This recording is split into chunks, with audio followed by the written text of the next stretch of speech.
Hello everyone. मैं मिथुन सिंह स्वागत करता हूं आप सभी का। आशा करता हूं आप सभी बहुत अच्छे होंगे। बात करेंगे झारखंड शिक्षक पात्रता परीक्षा के बारे में, यानी कि जेटेट के नाम से जिसे आप जानते हो उसके बारे में बात हम लोग करेंगे। देखिए, सबसे पहली बात यह है कि 9/1/2026 की ये खबर है और बोलते हैं ना कि आप धीरे धीरे जो है मैंने एक बुक पढ़ी थी, ईट दैट फ्रॉग। अगर किन्हीं को इंग्लिश में संतुष्टि होती है पढ़ने में या फिर हिंदी में, तो दोनों बुक को मैं टैग कर दूंगा। काफ़ी कमाल की बुक है। ईट दैट फ्रॉग ने मेरे पूरे लाइफ को चेंज कर दिया। मैं 4 या 5 चैनल चला रहा हूँ, मुझे खुद याद नहीं। मैं रोज़ ना एक चैनल पे मैंने 31 अगस्त 2026 तक की वीडियो अपलोड कर दी है। Can you believe it? और ऐसा मैंने इसलिए कर पाया, मैं इतना प्रोडक्टिव इसलिए हो पाता हूँ क्योंकि मैंने वो किताब पढ़ी और उसमें कहा गया था, पहला सवाल था उसमें शायद कि आप एक बड़े हाथी को कैसे खाओगे? तो उसमें बोला गया था कि एक पूरे बड़े हाथी को खाने के लिए आप उसको उसके छोटे-छोटे टुकड़े करने हैं एंड एक पीस खाना है। हाथी को खाना नहीं है आपको। हाथी को खाने का मतलब ये है कि किसी बड़े जायंट वर्क को कैसे आप तोड़ोगे। सपोज़ कर लो कि आपको बहुत बड़ा घर बनाना है, उसके लिए आपको थोड़े-थोड़े सेविंग करने होंगे, पैसे कमाने होंगे, तब आप ज़मीन खरीदोगे, फिर घर बनाओगे। तो उसी तरह से अगर आप जेटेट की तैयारी करना चाहते हो या अपना माइंडसेट ठीक करना चाहते हो, आलस्य बहुत आता है आपको, पढ़ाई ठीक से नहीं होती, तो वो किताब आप पढ़ सकते हैं। बाकी परीक्षा है तो पहले आप जेटेट की तैयारी करें, ठीक है? हम लोग इस चैनल पे सिर्फ और सिर्फ बीएड, एमएड, बीटीसी के पॉइंट ऑफ व्यू से चीज़ों को देखते हैं। उसी की नज़र से हम लोग देखने की कोशिश करेंगे कि 23-25, 24-26, 25-27 सेशन के स्टूडेंट का क्या होगा और किस तरह से जो है उनके लिए चीज़ें आगे बढ़ेगी। इस वीडियो में हम लोग इसी के ऊपर जो है बिंदुवार तरीके से बात करेंगे। अब किसी के मन में ये आ रहा होगा कि सर 23-25 वाले को यहाँ पे क्यों शामिल कर रहे हो आप? तो देखिए, बहुत ही दुर्भाग्यपूर्ण है कि कोल्हान यूनिवर्सिटी जो है बैलगाड़ी की स्पीड से चल रही है और वो 23-25 का एग्ज़ाम शायद वो 19 या 20 जनवरी 2026 तक लेंगे। बात कर रहा हूँ मैं सिर्फ एग्ज़ाम की और बात कर रहा हूँ सेमेस्टर 3rd की। 4th का एग्ज़ाम तो इनका हुआ नहीं है, तो पूरे 1 साल कोल्हान यूनिवर्सिटी लेट है। तो 23-25-20 में भी जो है पिसा जा चुका है और नीलांबर पीतांबर में जो है सेमेस्टर 3rd की परीक्षा हो चुकी है, रिजल्ट नहीं आया है और यहाँ भी 4 की एक परीक्षा बाकी है। तो यानी कि सबसे खराब यूनिवर्सिटी में से 2 यूनिवर्सिटी झारखंड के, नीलांबर पीतांबर और कोल्हान यूनिवर्सिटी। तो दोनों वाले जो बच्चे हैं, दोनों ही सेशन के जो बच्चे हैं, वो 23-25 में शामिल हो जाते हैं, ठीक है? अब बात करते हैं 24-26 वाले और 25-27 वाले में। तो देखिए, मैं आपको परसेंटेज वाइज जो है चीज़ें बताऊँ, उससे पहले मैंने इसके ऊपर भी एक वीडियो डेडिकेट कर जो है बना दिया था 22/11/2025 के माध्यम से, जहाँ पे आपको दिख रहा होगा मनोज कुमार रंजन, ठीक है, निर्देशक हैं प्राथमिक शिक्षा के। और इनको जो है मार्गदर्शन जब मांगा गया तो इनका साफ कहना था कि जेटेट अगर कोई देना चाहता है तो उसके लिए क्या मार्गदर्शन है, जेटेट की परीक्षा कौन दे सकता है। तो इन्होंने स्पष्ट कहा कि एनसीटी का जो लेटर है, एनसीटी का जो उसे आप क्या बोलो नोटिस है, उसके हिसाब से जिन भी बच्चे का एडमिशन हो जाता है, यहाँ पे देखिए आप ये बात इन्होंने स्पष्ट लिखी है, जिन बच्चे ने प्रवेश ले लिया है वो भले सेम 1 में हो, 2 में हो, 3 हो, 4 में हो, फर्स्ट ईयर में हो, सेकेंड ईयर में हो, परीक्षा दी है नहीं दी है फर्क नहीं पड़ता है, प्रवेश लिया गया हो तो वो जो है उसके लिए एलिजिबल हो जाता है। ठीक है जी, बहुत अच्छी बात है। इस हिसाब से तो सर 25-27 वाले भी एलिजिबल हैं, तो क्या ये सच बात है? देखिए, झारखंड में आप आए हो और झारखंड में शिक्षक बनना चाह रहे हो आप, तो आपको भी पता होगा कि झारखंड में किस तरह की समस्याएं आती है। और आप सीजीएल का एग्जांपल लो तो 16 से लेकर के वो 26 में फाइनली जो है कुछ बच्चे को नियुक्ति मिलेगी, तो पूरे 10 साल लग जाती है एक भर्ती प्रक्रिया को कंप्लीट होने में। तो वैसे में आपको पता ही होगा कि यहाँ सब कुछ जो है उस तरह से नहीं चलती है जिस तरह से किताब या फिर जो भी नियम कानून लिखे गए हैं, ठीक है, देर सवेर ही होती है। तो 25-27 वाले का मैं बोलूंगा कि आप जो है 50-50 चांस रखो कि आपका हो भी सकता है, नहीं भी हो सकता। ये मैं पिछले 6 साल से यूट्यूब पे वीडियो बना रहा हूँ। मिथुन सिंह के नाम से मेरा एक और चैनल है जिसमें 1,57,000 के करीब सब्सक्राइबर हैं, 1,57,000 सब्सक्राइबर हैं उसमें। और उसके हिसाब से ये कोई घमंड वाली बात नहीं, मैं सिर्फ ये बताने के लिए कह रहा हूँ कि मेरे पॉइंट ऑफ व्यू से जो चीज़ें हैं उस हिसाब से जो 25-27 सेशन वाले बच्चे हैं इनका 50-50 चांस है, ठीक है, झारखंड के पॉइंट ऑफ व्यू से जो मैंने एक्सपीरियंस किया है यहाँ पे उसके हिसाब से।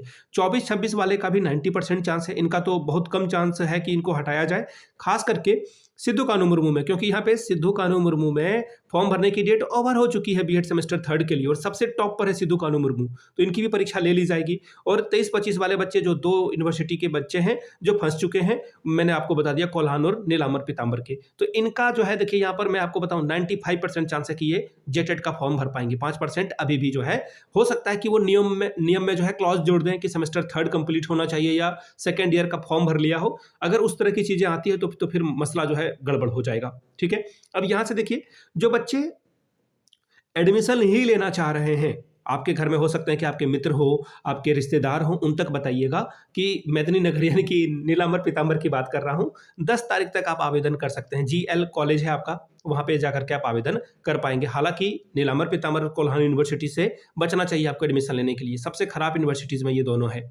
अब यहाँ से देख लीजिए, जेटेट की नियमावली का ड्राफ्ट तैयार हो चुका है। 9 साल के बाद नियुक्ति का रास्ता साफ हो जाएगा।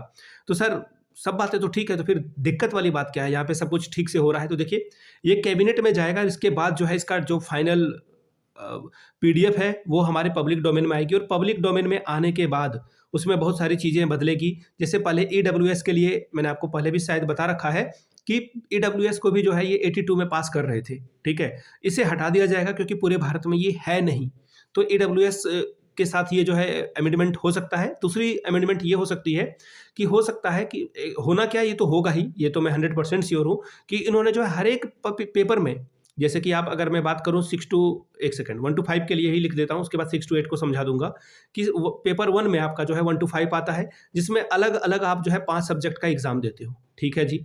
और यहाँ पे आपको हर एक पेपर में 30 में से 12-12 अंक लाने अनिवार्य कर दिए गए थे। यानी कि अगर आप किसी विषय में सब मिलाकर अगर आप 100 भी ला रहे हो, 96 भी ला रहे हो, और किसी में अगर आपने 12 से कम ले आया तो आप डिस्क्वालीफाई हो जाओगे। तो ऐसे में जो है इसको क्या किया गया, इस रूल को जो है यहाँ पे हटा दिया जाएगा। ये अच्छी बात इन्होंने कही है, ठीक है, ये हो जाना चाहिए, 100% होगा। और लैंग्वेज को लेकर के, क्षेत्रीय भाषा को लेकर के जो है यहाँ पर दिक्कत आ रही है, वहाँ पे जो है लैंग्वेज में भी जो है थोड़ी सी फ्लेक्सिबिलिटी दिखेगी आपको, और हो सकेगा अधिक से अधिक लोगों को यहाँ पर ऐड कर लिया जाएगा, यानी कि अधिक से अधिक लैंग्वेज का इंक्लूजन आपको देखने को मिलेगा। बाकी अपने इंक्लूसिव एजुकेशन पढ़ा ही होगा, नहीं पढ़ा है तो पढ़ लीजिए, काफ़ी काम में आने वाला ये टॉपिक है। तो ये परिवर्तन आपको देखने को मिल सकते हैं। उसके बाद जो है कुछ अपीयरिंग को लेकर के नियमावली जो है बनाएंगे, इसलिए मैंने आपको 90-95 और 50-50 वाला जो है रेशियो दिया है, क्योंकि ये नियमावली बदल रहे हैं, और ये बदलने का पर्पस क्या है इनका, यहाँ से आप देखेंगे तो आपको समझ में आएगी। इन्होंने कहा है कि ये जो कोर्ट वाला जो मसला हो जाता है या फिर भविष्य में जो है विवाद हो जाता है, उसकी गुंजाइश कम हो। यहाँ से आप पढ़िए, पात्रता और चयन प्रक्रिया पर कानूनी अस्पष्टता खत्म होगी, ठीक है जी। परीक्षा और नियुक्ति को लेकर भविष्य में विवाद की गुंजाइश कम होगी, ठीक है। कहने का मतलब यही है कि ये नियमावली को बिल्कुल साफ साफ शब्दों में लिख देंगे कि कौन सा सेमेस्टर वाला बच्चा दे पाएगा, कौन सा सेमेस्टर का बच्चा एग्जाम नहीं दे पाएगा। तो ये अच्छी बात है। मैं भी इस मामले में जो है सरकार के साथ खुश हूँ कि आप जो है जो भी करें अच्छे ढंग से करें, किसी तरह की समस्या नहीं आनी चाहिए। बच्चे जो सच में परीक्षा देना चाहते हैं या फिर आगे बढ़ना चाहते हैं, उनके साथ किसी भी तरह की दिक्कत का सामना उनको ना करना पड़े। तो ये बातें हैं, और मेरे हिसाब से आपको जो है, जो बच्चे सीटेट का फॉर्म भर पाए हैं, ठीक है, नहीं भर पाए हैं तो मेरी आपसे गुजारिश रहेगी कि आप सीटेट के ही बुक को अभी फिलहाल ले लें, और आप खोटा या फिर आपका जो नागपुरी, पंचपरगनिया, संथाली हो तो वो भाषा के लिए आप अलग से एक बुक परचेस कर लोगे। फिलहाल के लिए सीडीपी पढ़ना स्टार्ट करें, क्योंकि सीडीपी जो है आपको हर एक पेपर में दिखेगा। तो सीडीपी पढ़ना जरूरी है। इंक्लूसिव एजुकेशन है, प्याजे, वाइगोस्की, कोहलबर्ग, इन सबको पढ़िए। बाकी मैंने एक लिंक आपको दे रखा है, चैनल का लिंक जो है, मैंने एक व्हाट्सएप जो है आपका एक चैनल बनाया, आपके नंबर को मैं भी नहीं दे सकता हूं, उसमें आप जुड़ सकते हैं। मैंने उसका लिंक जो है ग्रुप में डाल रखा है, डिस्क्रिप्शन बॉक्स में डाल रखा है, वहां से आप जो है उस चैनल में ज्वाइन हो जाइए। वहां पे जो है सिर्फ और सिर्फ पढ़ाई से रिलेटेड वीडियो को ही डाला जाएगा, न्यूज वाली वीडियो या फिर किसी भी और तरह की वीडियो नहीं डाली जाएगी। हाँ, इस तरह की अगर न्यूज़पेपर की कटिंग आती है जिससे आपका भला हो, जिससे आपको जानकारी मिलेगी, वो वहां पर शेयर कर दी जाएगी, साझा कर दी जाएगी। तो आप हमारे साथ वहां पे जुड़ सकते हैं।